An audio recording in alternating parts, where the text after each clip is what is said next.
নমস্কাৰ, মই প্ৰাণজিত।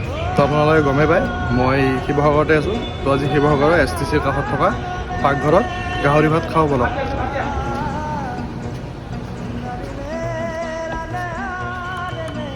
দেখিবলৈ ঠিকেই আছিলে গোটেইখিনি।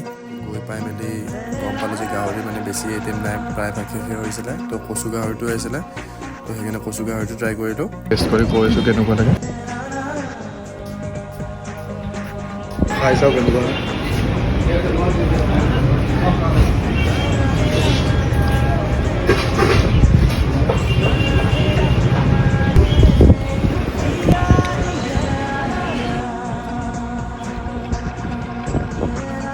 তাকে খাই হৈ গ'ল মোৰ, মানে কচু গাহৰি খালোঁ। বেছি বোলে গাহৰি আইটেম নাছিলে, খতম হৈ গ'ল। ভাল লাগিলে খাই, আপোনালোকে কেতিয়াবা ট্ৰাই কৰিব পাৰে। গাহৰি থালি আপোনাৰ 140 ল'লে, তো ঠিকেই আছে সেইটো প্ৰাইজত। তো আজিলৈ ইমানে, লগ পাম নেক্সট ভিডিঅ'ত। Bye bye.